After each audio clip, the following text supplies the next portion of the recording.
Welcome, Omar, and thanks so much for this conversation today. Oh, thank you, Jason. Thanks so much to the center for putting this on. It's a really valuable service. I know oftentimes we approach cybersecurity with anxiety, and it's so wonderful to have a chance to talk about how cybersecurity can be a source of comfort. Yeah, and I'm really looking forward to digging into this with you in more detail. And so a bit of background that I'll share with everyone in attendance today before we jump into it is that some of you in attendance today may be familiar with the report that CCNDR released earlier this year in February, building the cybersecurity and resilience of Canada's nonprofit sector. And so leading up to this, a working group focused on building the cybersecurity and resilience of the sector convened throughout 2022. And the report captures the knowledge and insights of the working group participants, as well as many of the sector stakeholders who offered feedback on drafts. And many folks are joining us here today as well. So thank you for all your work throughout 2022 and also being here today. And so one of the key components of the document was outlining a vision for the sector with regards to cybersecurity. And the vision is that every Canadian nonprofit is empowered to securely meet its mission and protect the organization and its beneficiaries from cyber threats. As well, the vision also included several components, and I'll touch upon a few, including first, knowledge, that nonprofit boards, executives, staff, and staff members understand the risks and obligations to prioritize cybersecurity. Second is tools, that nonprofits have an easy on-ramp to cybersecurity, beginning with a relevant risk assessment that prioritizes preventative and focused action at different maturity levels, and that nonprofits also have access to a standard against which they can compare themselves and that is accepted by funders. And third is resources, that nonprofits have funding to implement required cybersecurity practices, and that nonprofits also have access to a marketplace of vendors providing quality and cost-effective solutions to nonprofits. And so to realize the vision and objectives and to move us closer towards it, there were prototypes that are being developed and tested. And so one of them is the model cybersecurity policy that we'll be chatting about today. And that is something that could be adopted by other social service organizations, and it'll be the main highlight of today's session. So CCNDR collaborated with IslamicFamily as they're part of the broader network to develop a prototype of a policy, and as part of CCNDR's ongoing work as well in seeking solutions for groups of nonprofits that can then in turn provide learnings and potential scaling for the rest of the sector. Before we jump into questions in the policy, Omar, let's start with a conversation about values and approaches. And so when we were talking about this session earlier, you had framed it as moving past paralysis and anxiety to joy and innovation when it comes to cybersecurity. And I was wondering, could you tell us a bit more about the values that inform the approach? Thank you so much for that intro and for that question. Oftentimes, when we think about cybersecurity, you're right. We start with anxiety, we start with fear, we start with all these things we should be afraid of. And I think that actually leads us to a very unhealthy place. When we think about our relationship with technology, technology can be scary, but we don't want our fear driving our actions. We want to be safe. We want to do things in a way that protects the people we serve, but we also want to be thinking about technology as this incredible opportunity we have to innovate, to do our work better, to connect in new ways, to meaningfully build new relationships. And so it's really, really important to start from that frame of mind. Early in my career, I had a chance to work in government. And one of the things maybe people here can relate to is how frustrating government IT is, right? There's this assumption that everything should be closed and that you need to have multiple guards before you can get anything done. And oftentimes what people in government are doing is they're finding very ingenious workarounds because the system doesn't work for them. It's like, oh, I can't get this file from you, send it to me this way, and then I'll pull it into the system. And, to me, that's an indication that the, cybersecurity in a lot of places is just a barrier. right? It's not actually helping people do their work. It's this added inconvenience, right? And good cybersecurity comes from this premise that we want to help our team do the work better. And so in our cybersecurity document, one of the things we start out with is actually our principles. And some of those principles are technology is an opportunity. Right? We want to facilitate our team's use of tech in a joyful, optimistic, and curious way. We want to focus on achievements, not activities. And this is another really, really important one. Oftentimes, cybersecurity mirrors a lot of other problems we see in the sector, right? We focus on, we did this many things. Not the achievement, right? An achievement might be like, 80% of our computers are up to date, right? An activity might be we like put people through this training, but that training might not be good. And the third kind of like third key principle is preparing and prevent. And so zero trust is a good assumption, right? We don't assume trust, we build it. We want to take a preventative approach to cybersecurity. I won't go through all of them in detail because there's the policy, but the really, really important thing is to think about how can cybersecurity be an opportunity for you. And that's a really powerful framing that you articulated, Omar, because moving from a place where if cybersecurity is looked at purely as throwing up barriers or don't do this, rather than looking at cybersecurity can actually be framed as an enabler that by undertaking this and looking at it from a values based approach, that's aligned with the values of the organization as well, that taking that lens, that it actually allows the organization to do more with what they have with more clarity. Yeah, paranoia undermines prevention, right? And so we can all relate to like, IT doesn't allow me to do this, but I need to do this. That's where real security threat becomes. The system has forced people to do things that compromises the integrity. Whereas if we take a view that we want to actually build healthy relationships, then we lead to like actually different things.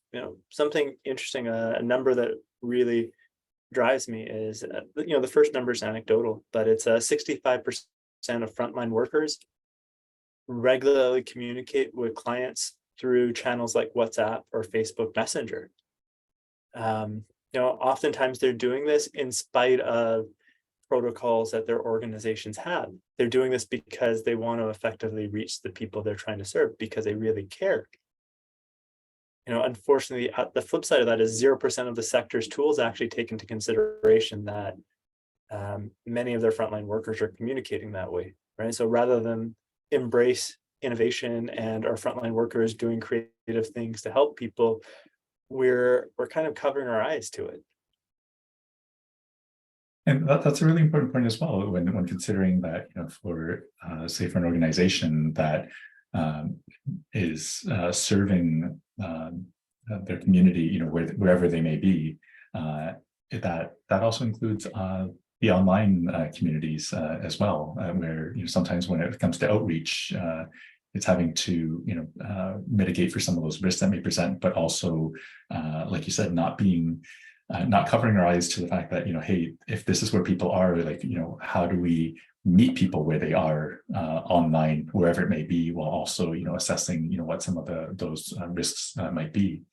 And so when it comes to values and balancing that with risk, how do you navigate that with your organization? Yeah, I think that's a great question. How do you balance values and risk? I think your values have to lead, right? And so going back to that example of communicating with clients over WhatsApp, we can see that there are a lot of risks with WhatsApp and social media, and communicating with people on those channels. But what is a greater risk? Is it a greater risk saying, let's not bother using those channels and let's hope people continue to access us the way they did prior to the pandemic. Let's hope they'll come and visit, because we don't want to meet them there. Social media is a cesspool. Let's avoid it. Well, the danger of that is you don't end up fulfilling your mission or your purpose. You end up making it harder for the people who help you. I think the right path forward is say, okay, we want our team members to communicate with people in ways that reach them. And so let's find a way to use WhatsApp that is constructive, right? Let's find out a tool or build systems that allow us to maintain a repository of that communication in a way that's auditable and secure, right? And that might take some upfront investment, but what it allows is, if a frontline worker moves the organization, changes positions, you still know what was the history of communication I had with that person, right? Bring it in, support it, rather than avoid it and ignore it. And what a thoughtful reflection that is, where I put it to the audience too, and please make generous use of the chat. I'll be keeping an eye out on it as well. Your folks have questions, but what I put up to the audience is, for what Omar just described, it sounds like a very thoughtful approach of taking on a potential technology that has a lot of benefit for serving the community. But how many of us in the past have been encountered a situation where sometimes the response is absolutely cannot be done, and the conversation shuts down immediately, and so sometimes the ensuring that the technology is in service of the mission and not the other way around, where if the mission is having to cater to the technology, that from an order of operations standpoint, that may be something that may need a bit of a reevaluation on that front. Yeah, precisely. How do we move from 19th century models of communication to the 21st century? I think this is especially important in a post-COVID era where people are especially isolated. If we're not reaching them on their social channels, we're not reaching them, period. We don't have the tools now that allow us to effectively do that outreach in a way that's scalable at an organizational level, but we have to build that, and that's very, very doable. Mm-hmm. And so let's shift gears a bit to the policy. And so, Omar, can you tell us a bit more about IslamicFamily and what led to the organization's involvement in the development of the model cybersecurity policy? Yes, so we're a multi-service social service agency. People come to us because of safety, security, and growth. We have a counseling program with 17 plus mental health professionals in it. We are Edmonton Food Bank's largest partner. We have award-winning youth programming. Actually, I should back up. Technology is an important part of how we do our work, right? We want technology to be something that compels people to enjoy their work more, right? Oftentimes we think about technology in social services as this thing we begrudgingly use, but it's interesting, right? If you see people with their mobile phone, they're using it all the time, and yes, there's huge complications with that, but they're using it because they enjoy it, right? They want to connect with their friends. Now, how many people do that with their work apps, right? Probably very, very low, right? But if we start to say, hey, like, people are using their social networks for amusement, how can we make our work networks also support that? And so in our organization, one of the things that's important is like, we connect with youth. We want that connection with youth to be positive. We have to meet them on their social channels. The same thing applies to people who need our other services, and the same thing applies to our staff, right? We want the tools we put in front of our staff to be something that makes them happy. One of the things I think that's really important is that when we create things, when we create environments, when we create the infrastructure for our work, that it's designed to highlight delight, right? Social services can lean towards despair, but what our work really needs to be successful is delight. Yeah, and I mean, cultivating that delight, there are endless opportunities there with emerging technologies as well. And Let's jump over to the policy itself. And what I can do is I can share my screen and um, Omer, yeah, I'll if you can walk us through it. Yeah, I would love to. There we go. And we'll paste a link in the chat. It's share.islamicfamily.ca/cybersecurity. This policy is designed to be copied. So please feel free to take this policy, adapt it, link back to the original, share your comments, and give feedback. So the way the policy is broken down is, I'll just walk you through it very quickly. We start all our policies with principles, right? And so the principles are what's guiding our behavior, what's guiding the outcomes that we need. We then talk about, what are the training implications of this? And the critical part, the part that was really helpful for us was talking about assets and measures, right? A lot of cybersecurity policies you'll see out there, I think they could be best described as lectures or rants, right? They're telling you about a lot of things. They're telling you about phishing. They're telling you about what stuff should happen. And I think they're telling you about all the things you should be afraid of. I think the challenge with that approach is it tells you what to be afraid of, but not what to do. And so our simplifying assumption here was, let's break it down into just assets and measures, right? So assets are things we own, right? So let's think about every digital asset we have. Let's think about what do we do that's preventative around that digital asset, and what do we do that's reactive? And finally, who's responsible? And so, Jason, if you scroll down to the assets and measures, you'll see that we have these things broken down, right? So we have passwords. What are we going to do to ensure that passwords are kept in the best possible way? Well, we'll keep passwords in a secure wallet, and we'll rotate passwords after departure. Who's responsible for that? Well, our operations manager, right? Client data. That's probably one of the most important part, right? What are we going to do to keep client data safe, right? So we want to store client data securely and transmit it via encrypted channels to the extent possible, right? Why might it not be possible? Someone sending you an SMS message with something important. They're in a compromised position. That's their only way, right? But you're leaning towards that, right? You're telling staff this is what you have, this is what you can do. And then, what do we do if things go wrong, right? Well, we inform clients when there might be a breach of data, and then who's responsible for it. So we've broken assets and measures into a few critical areas. So there's data and managed assets. There's owned assets. Owned assets are our physical devices. So our physical space. So someone might break into your center and take a hard drive. What do you do? Someone might lose a laptop. What do you do? Our organization also has internally developed apps. So we talk about what we do for those.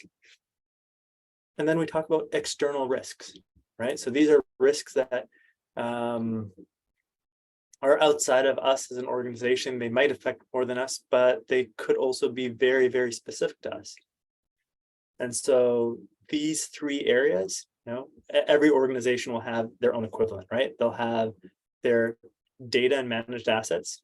So this is client data. This is their supporter or donor data.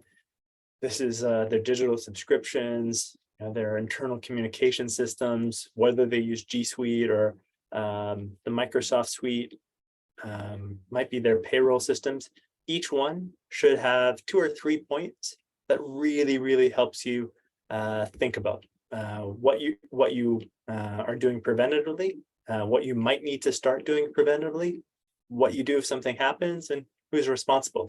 So the benefit of this is when something does go wrong, it's really easy to come back to the policy and say, okay, something happened with our payroll system. Who's responsible for this? What's our preventative response? In your organization, you will find that thinking about things this way will allow you to think more collaboratively as a team and break down what you need to do and how. And so when it comes to a cybersecurity policy, what would you say is unique about this policy with regards to serving the needs of a social service organization like Islamic Family? Well, one of the things I'd say is it's a lot simpler, right? And it's very action oriented.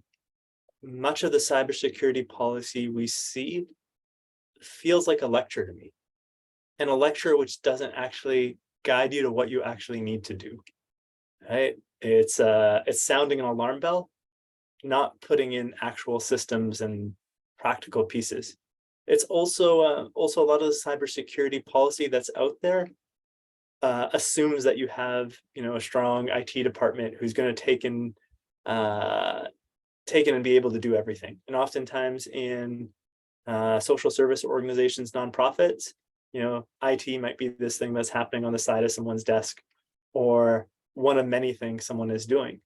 And so what we tried to do was make it really, really approachable for an organization that might have no dedicated IT, but then also still make it work for an organization that might be 20 million and above, but want to make their cybersecurity really actionable.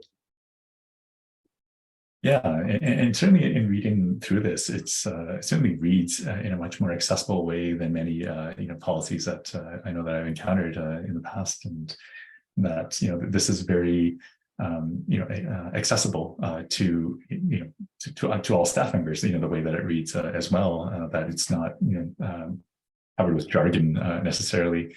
And so, can you speak to how what the impact has been on your organization and how it's been received by staff? Oh, I think it's been really wonderful hearing feedback from people, seeing people use parts of it, and also just I think it's important that when we write any policy, not just cybersecurity policy, that we're writing in a way that's accessible, right? We don't want policy that's there just to be a check for our insurance. We want the policy to really drive our organization forward. So something as simple as based on the policy, we can talk about, oh, this is how we're using WhatsApp. It helps the team feel supported rather than controlled. Mm-hmm. Are there any other things that you would highlight as a part of the policy implementation within your organization that you think folks may be interested in hearing about? Yeah, there's lots of areas. I'm also really open to people's questions.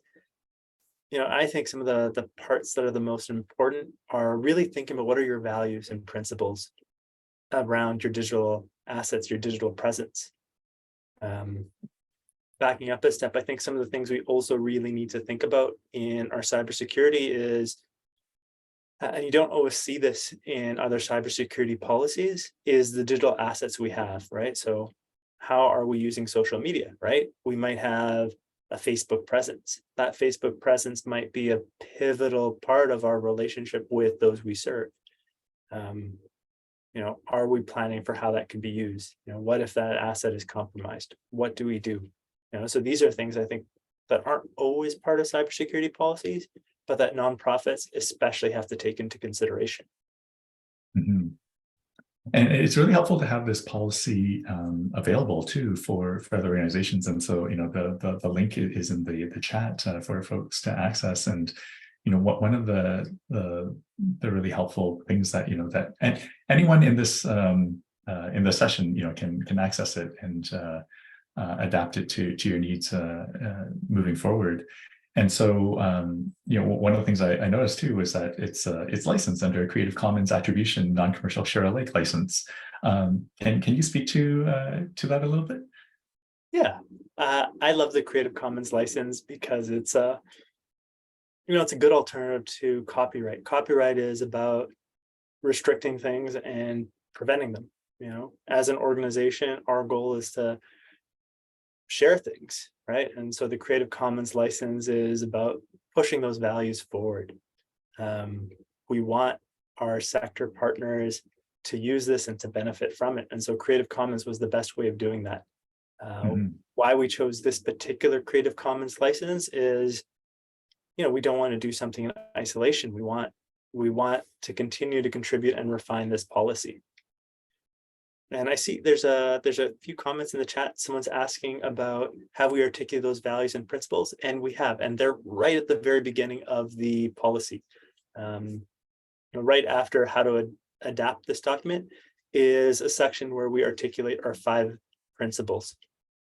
And we talk about those principles in a way that is hopefully pretty practical and easy for people to understand. Some of these are adapted from other places. Number 5, paranoia undermines prevention. A chunk of this is adapted from an organization called that put out a white paper called Honest Security. And I really loved Honest Security. For me, it was a good rethinking of like, oh yeah, this is where we should be starting from, right? They talk about a security program should represent values. That we should talk about the relationship between end users and security, and that trust is the foundation of a relationship. So I think everyone should take some time and think about what their values are, what their organization values are, and think about how to apply it. In terms of developing this was done in conjunction with our different members of our team. We have in our team, we have people who are developing apps and people who are frontline social workers. And so hearing their perspectives, we know that they use tools. They want their phone to be a helpful conduit. They want to be able to send WhatsApp. And for us to tell them that you can't use that tool because we don't fully understand all the security implications of it would be forcing them to do their work in a compromised way. And so all of those opinions were really, really critical in terms of like, how should we guide it and how should we develop it? Mm-hmm. And in developing the policy as well, it's so helpful that this is available, because I mean, how many of us in the audience today have been in a situation where as we are developing policies that we are looking for examples of other policies or Googling and trying to put it all together, and having explicit permission to use it and repurpose it as well is such a refreshing approach as well, and something to carry forward that we can keep on building on these practices that serve as a model for the sector. Thank you. And there's a great comment here, great suggestion. Actually, like cybersecurity should be part of your onboarding, right? And there's ways to make your onboarding and cybersecurity another moment of delight. When you're handing a person a device, it's like thinking about, oh, what are the small ways that this tool can actually be joyful for them? Mm-hmm.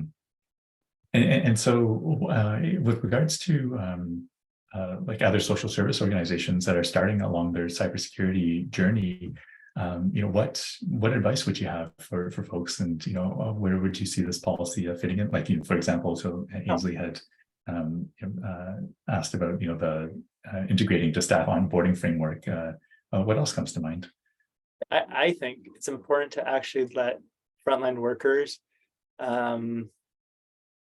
be the drivers. Oftentimes we let kind of corporate IT drive our cybersecurity, and corporate IT is kind of driven from a risk mitigation mindset, right? They want to stop things from happening. And so oftentimes they're trying to lock all the doors. Whereas I think when you let frontline workers might be thinking more about like, oh, what are all the different ways I can be helping someone? What are the different ways that the tools can be helping me? What are things that I need?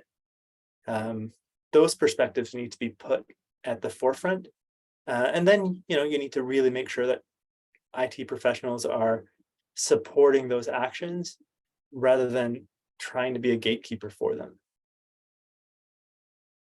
And what a different conversation it is too, that when framing it that way too, where it's like thinking about hey,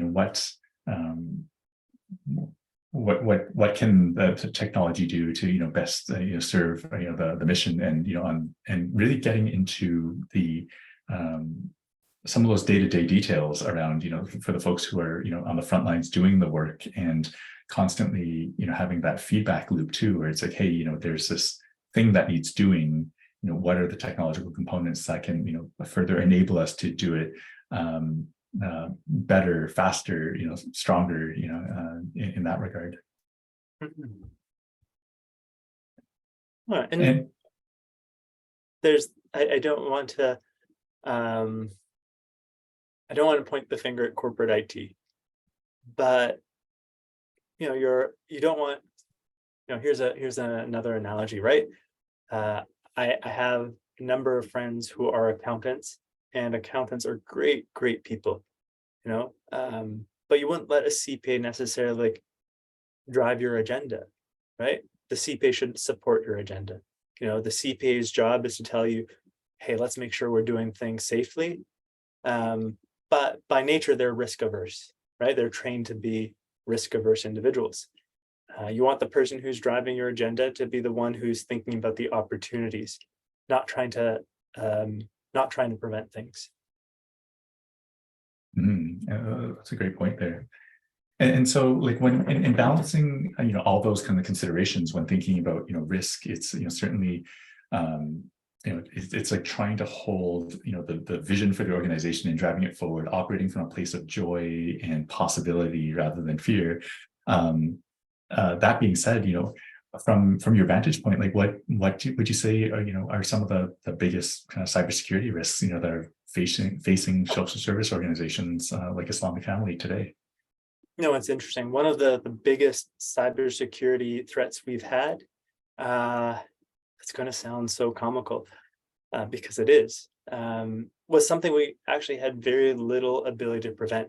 So there was a gentleman in Montreal who recorded this video about our organization. And he's like, IslamicFamily is this social service organization in Edmonton. They are the biggest organization ever. They will take care of your refugee sponsorship. All you have to do is call them during their business hours, and they'll also get you married, right? And he recorded this video in Arabic, and he targeted an audience in refugee camps. It sounds nuts, because it is, but the implication of this was it actually paralyzed our phone line, paralyzed our email, because something that was used to a volume of a few hundred calls a day now started getting over 1,000.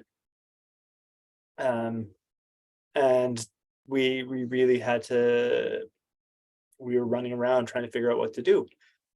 Thankfully, because we had a few systems in place, we could start to screen calls and put some systems in place so that we were giving people who were calling with erroneous information corrective information. So I think when we think about cybersecurity, sometimes the threats we are going to experience are not the threats we are prepared for or can expect, right? Mm-hmm. So I think the important message is, you'll probably face a phishing crisis at some point. Someone is probably going to lose a device, and that device might have important information on it. Those are things you can for sure be prepared and ready for, but also be really ready for the things that you can't expect. Be open to being nimble and trying to think about, who's the point person for different things. Think about those digital assets that you might take for granted as things that actually need point people on. And the story that you just shared too is like, when folks talk about, denial of service attacks, which is, when, tons of people, visit our website and such, like, usually it's framed in the context of, like a automated, bot, kind of thing. But this was a very human, kind of connection there where, it was having to scale and mitigate against, the thousands of, calls that are coming in from, a well-meaning, but, perhaps,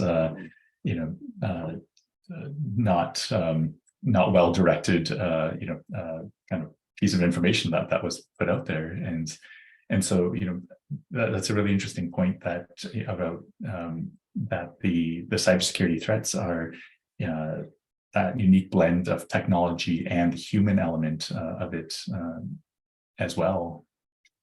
Yeah, and I'm glad that you mentioned the human element, right? That's something that I think when we think about cybersecurity and social media specifically, there are huge human implications to it, right? So one of the impacts of 1,000 additional people calling us, 1,000 people who were in refugee camps in desperate situations, is there's a huge emotional toll.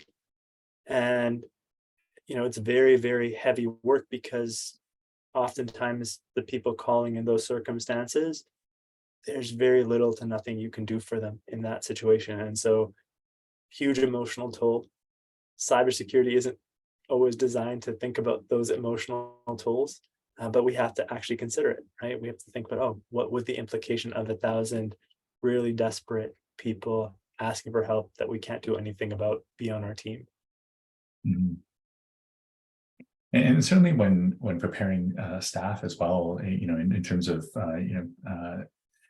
clearing up like misconceptions about cybersecurity. I know that I've had conversations in the past in terms of what some of the perceived cybersecurity risks. It's like, our organization may not necessarily be of interest to someone who may be looking to stage an attack, a cyber attack, and it's also providing that additional clarity where it's like it's not just about the fact that having a perceived high value organization, that it's that knowing that the data that we hold is important to us, and sometimes that's enough to drive some of the attacks that are going on with regards to the incentives for folks that are looking to inject like ransomware or something like that. Yeah, or if your organization has the mental health data for one person, that data is incredibly important and valuable. And if that data is compromised, it can have immense consequences for someone. Mm-hmm. And so when looking at ensuring that staff are across different roles are trained and educated on cybersecurity, what have you found that has worked well with regards to practices and policy? Small little pieces of gamification I think are really important. There's a link to this in the policy, but phishing training, right? And so you can find a bunch of these online where you can send an email to your team and test out, what is their phishing awareness, right? And these are things that you can send out every quarter, just to get people more vigilant, right? So they're expecting those things. Talking about cybersecurity is, I think, really important, right? So, when we think about learning and development plans for our team, we should be thinking about how do we build digital literacy in a way that's meaningful for them, right? So one of the things we're presently working on is training our team to be broadcasters, right? What that individual who's recording that video in his basement in Montreal taught us is that, hey, this person's actually really effective for the wrong reasons at reaching an audience. And we should be there addressing that misinformation and disinformation with good information. And so a step away from cybersecurity is like actually thinking about not just like the prevention, but like the innovation side. So what can you be doing to train your staff so that digital tools are part of their utility belt? Yeah, and tying back the thread earlier about injecting joy into the cybersecurity, it reminded me of earlier in my career when I was working with a couple of interns, that one of the rules that we had in place was to ensure that workstations were always locked down whenever they were away from their desk. And we I once, saw one of the workstations that was unlocked and, opened up a little text document and she was like, hey, just a little note, writing you a little poem about, why you need to lock your workstation, smiley face, and then, locked it back down. And it was one of those moments where it's like, this can be a very, stressful moment where it's like, oh my gosh, I left my workstation unlocked, and, having like a serious talk about it. And, not to say that's not serious, but, in those moments where it's like, hey, what do we value in the organization? And it's like, the continuous improvement as well. It's like, opening up and having this, funny kind of moment where it's like, oh, right, I need to remember to keep on, doing that. And, it got addressed, albeit with a very different tone that, could have otherwise been very, heavy-handed. Yeah.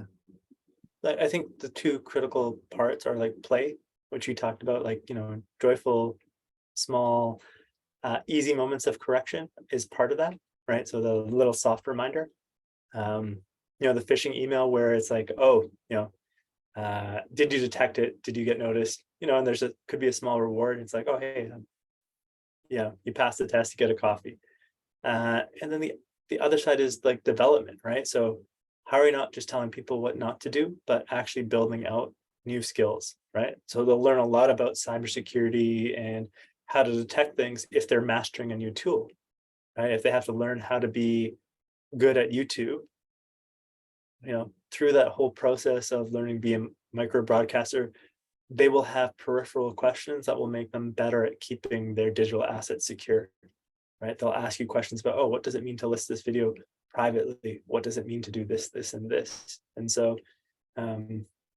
thinking about the development approach and the training approach, giving them a new skill as they learn to do things in a safer way is very, very beneficial. Mm-hmm. And when you mentioned the coffee, I once worked in an environment where if someone had left their workstation unlocked and managed to send out an email to the distribution list saying, I am buying coffee and donuts for the entire team, that they would be on the hook for it as well. that was a funny introduction to some of those, fun and playful like cybersecurity approaches as well that also intersect with food. Mm-hmm. And so when looking at staying up to date on latest cybersecurity cybersecurity, and trends, and adjusting policies and practices accordingly, what have you found helpful for staying up to date on some of that? Honest security is one good place. I think it's every office, every team has someone who's probably a bit geeky and a bit excited about these things. Leaning into that, I think, is really, really important. There's also lots of tools now that will keep you subscribed and updated. So finding the one that you find joyful and exciting is good, right? I remember when I was early in my career, technology was this thing that was relegated to but a few people. And now technology is pop culture, right? People are following it the way they follow like Star Wars. And so as long as you have someone who's following it, I think your team's okay. Mm-hmm. And certainly, yeah, given the rate at which information is flowing, between the news outlets, social media, that certainly whenever big critical vulnerabilities are discovered, that the pace at which the information spreads is so much faster too, for providing opportunities for folks to patch accordingly and to be aware of what's up and coming, or things that may need to be addressed quickly in that regard.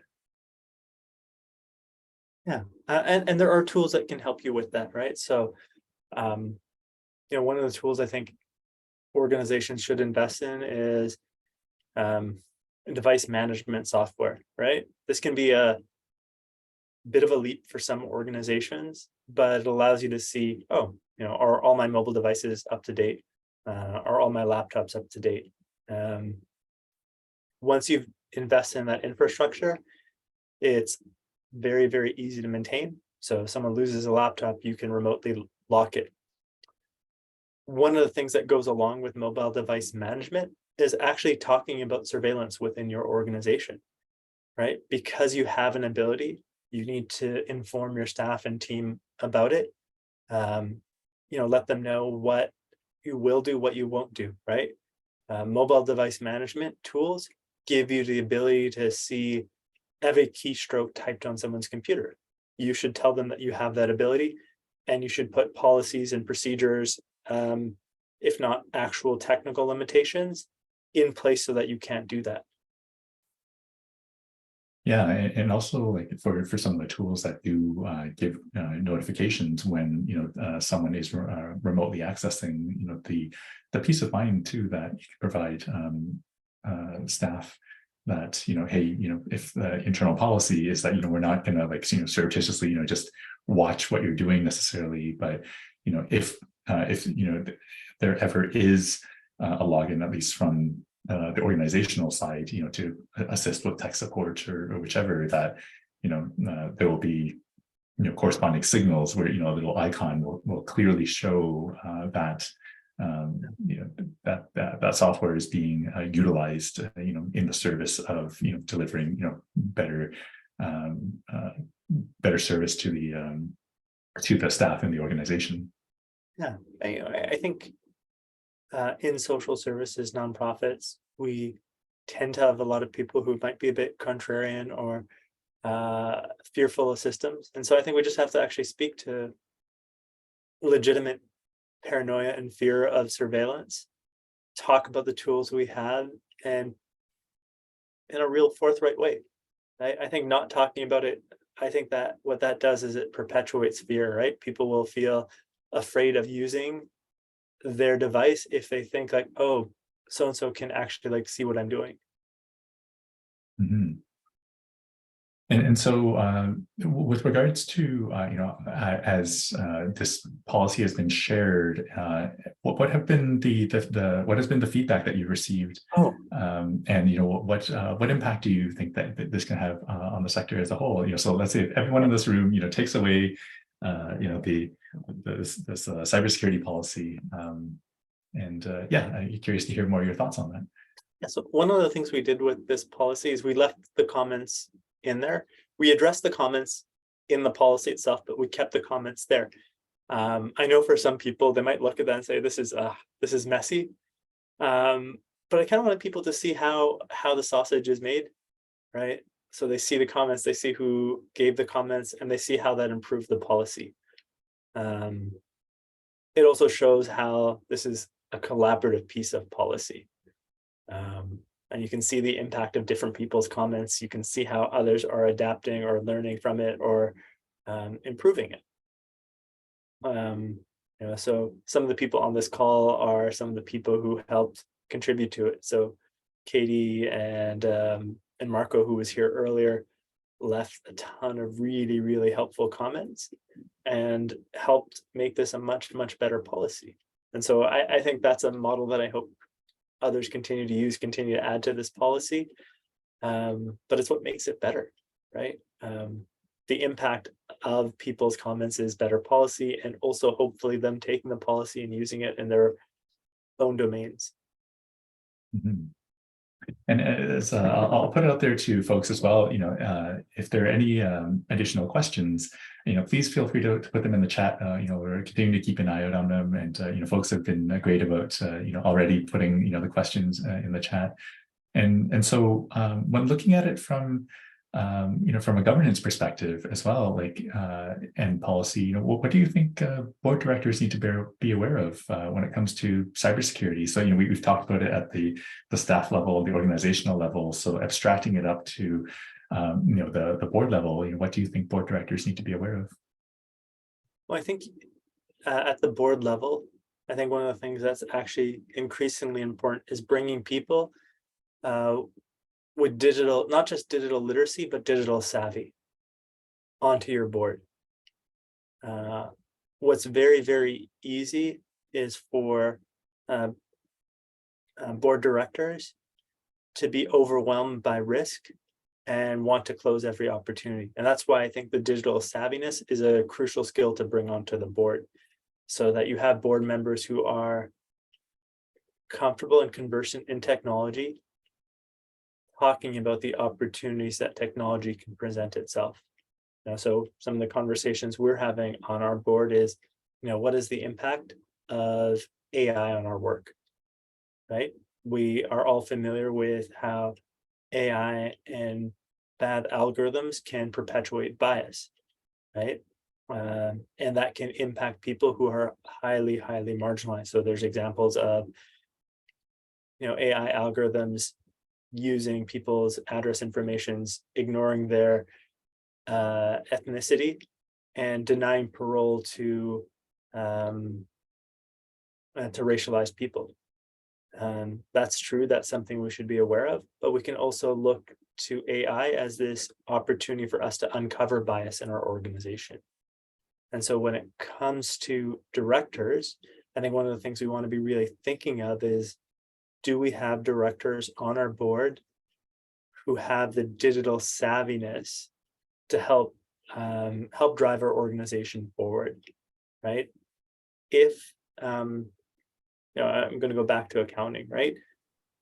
Oftentimes, there's this analogy we've probably all heard of like the bike shed and the nuclear reactor, right? So a board of directors is asked to talk about a nuclear reactor going up, and they hear from an expert, and in 5 minutes they pass the motion.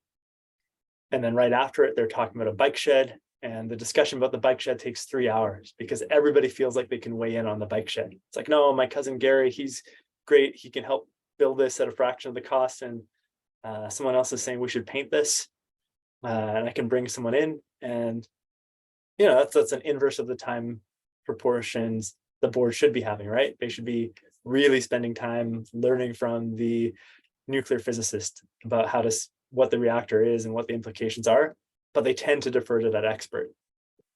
And something as simple as like the bike shed, they want to spend a ton of time on because it's familiar, easy, and accessible. Cybersecurity can have that same sort of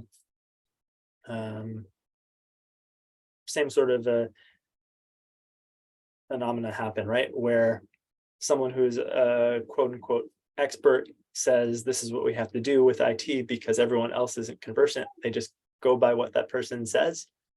And so at that board level, we have to think about, how are we thinking about digital trends? How are we thinking about skills and competencies in our board such that we can drive innovation within our organization? Yeah, and that's a great note to wind up on in terms of driving innovation within our organizations. And making sure that when reviewing the skills matrices of the boards, that all that digital is really considered a critical part of the board skills that are needed with regards to recruitment. And so for the audience that's gathered here today, I do want to thank you all for joining us today for this conversation on cybersecurity, and thank you, Omar, for all the work that IslamicFamily and the broader steering committee as well has contributed to this model cybersecurity policy, because I think that this will have a huge impact on making this more readily available for the sector, and make the process of improving cybersecurity organizations much better as well. One thing that I would like to share with everyone who's gathered here today is that there's also ongoing work that's happening with Cinder with regards to currently working on a cybersecurity on-ramp that is focused on immigrant and refugee serving organizations as well. And we have a group that is formed around that, and that is supported as well through MasterCard ChangeWorks, which is a program of MasterCard Canada. So we thank them for their support. And moving forward, I would encourage folks to, if you're interested in exploring this work further, you can certainly sign up on the Cinder website, which is ccndr.ca, and there will be an option also to indicate your interest in the cybersecurity working group. And so this work is part of broader efforts to advance sector-level approaches to cybersecurity within nonprofits. And we will continue advancing this work. And thank you so much, Omar, for the conversation. Thank you, Jason. And thank you, everybody, for taking time out of your schedule. I'm really happy if you reach out to me. Would love to discuss this more, and really, really appreciate the work of Cinder and their leadership in this space. Great, thank you. And I hope everyone has a great rest of the week.